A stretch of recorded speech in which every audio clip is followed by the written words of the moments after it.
Good evening, Dave here again, talking about alcoholism. I'm going to try and touch on, if I can, quickly. I did a short video this morning about quitting drinking, and I titled it part 1. Well, I'll call this part 2.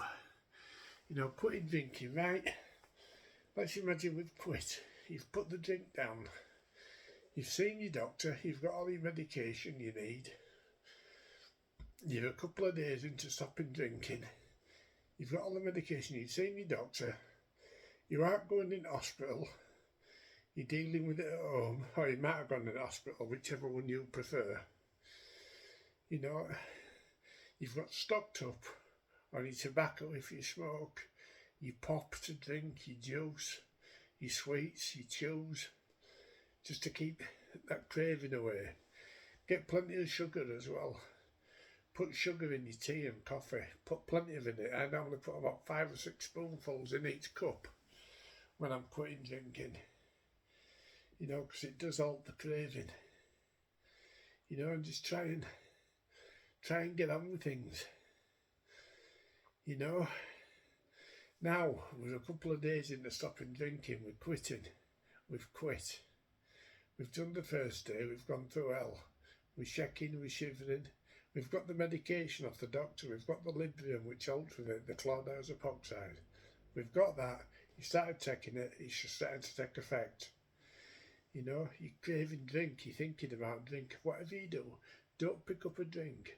Like I've said to you, in that preparation for making the commitment to getting sober, to leaving the drink alone, you should have got some phone numbers. Or if you haven't got any phone numbers now, just go on the internet, go on your phone, and look up Alcoholics Anonymous. There's a 24-hour helpline there. You can always get through. And if you ring up one time and it's engaged, it won't be engaged for long. Just ring back. Don't let that off put you. I've never rung it up and it's been engaged. Never. And I've rung up at some crazy times. Right, so now we're dealing with the shakes, the sweats, throwing up, diarrhea, feeling not too good, paranoid as hell, fearful, thinking the worst about anything, and thinking about all the things we've done wrong and the people we've upset, family, friends, neighbours, people we work with, people we've let down and everything, because that's what the alcoholic mind will do.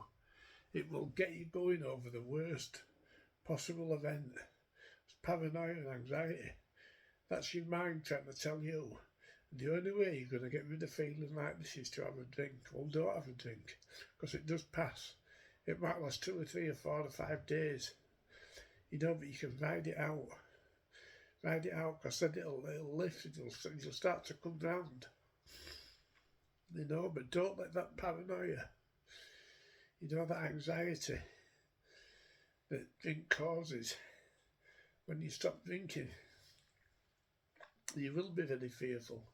You will be imagining all sorts. Sometimes you can be hallucinating. As I say, when I've stopped, when I was really heavy drinking, I've had a couple of seizures as well. Withdrawal seizures. Not epilepsy, just withdrawal. So now we're moving on now. What can I do with today? I know it's hard. You've probably got the curtains shut, the TV on but no sound on, so you can hear anybody and hear anything. You'll be paranoid as hell if you hear anything. But that will pass. It goes. It goes. It's just part and parcel of everything we've put his body through. It's his body rejecting and his body trying to get us to go back. The mind is a very clever thing. It puts these things in us. Because as I say, we know that we won't feel like this if we have a drink. But you've got to stop. You've got to stop sometime. And each time it gets worse, it gets worse, it gets worse. So you think you're going through a bad time now. If you start drinking again and then stop in a week, a fortnight, a year, a day, the withdrawals will be worse still, because they repetitively get worse each time. Each time you have a relapse, and then you try and dry yourself out.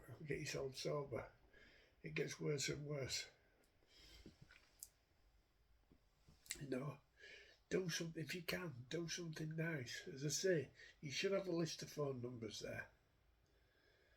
You know, you're probably in the right state with sweating and everything. Get yourself a bath if you can.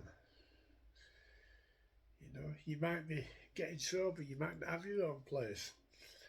You know, you might be stopping on somebody's sofa and you're feeling out of place and feeling run down and feeling let down and ashamed of yourself.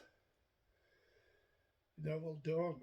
It all passes. It will pass. You know, and the strong you, the talented you, will come out of it all. Sorry I'm being a bit funny.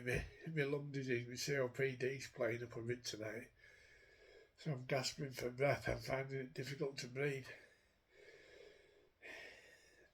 And if you smoke, you will be going through a lot of them. Make sure, before you stop, you've got a good supply of tobacco in. You know, because there's nothing worse than running out of something that you can't do without. You'll have emptied the ashtray of every tab end that's in there. You'll have got visual papers all over the place. You'll have rolling tobacco. If you can afford it, you'll have tip cigarettes. You know, I haven't had a cigarette for 10 years now. I stopped when I stopped 10 years ago. You know, I use these things. Where are they? I use these e-cigs.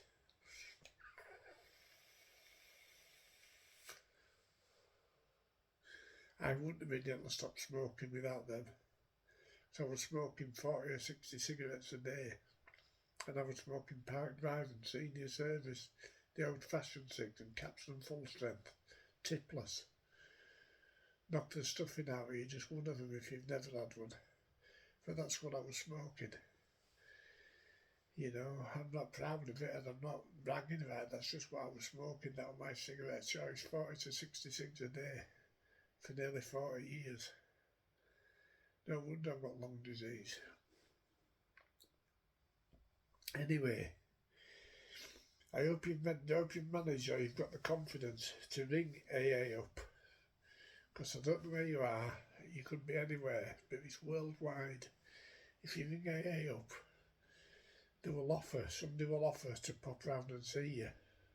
If you explain to them that you're going through the paranoia, the fear, the withdrawal, you know, somebody will pop round and see you and guide you. A person just like me or yourself, you know, when you get sober, you could be doing that, helping out, you know, putting something back into society, because we've taken a lot out of society just with his actions and the way we act.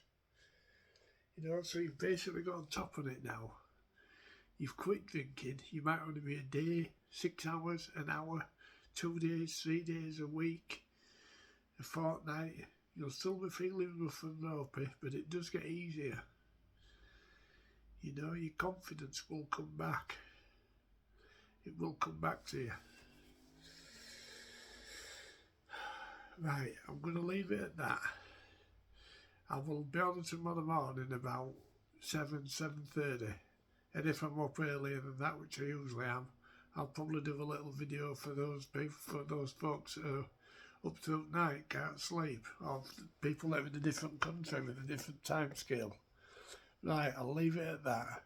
Good night, and stay sober, stay positive. You know, we can do this together. We can beat this devil alcoholism. Good night.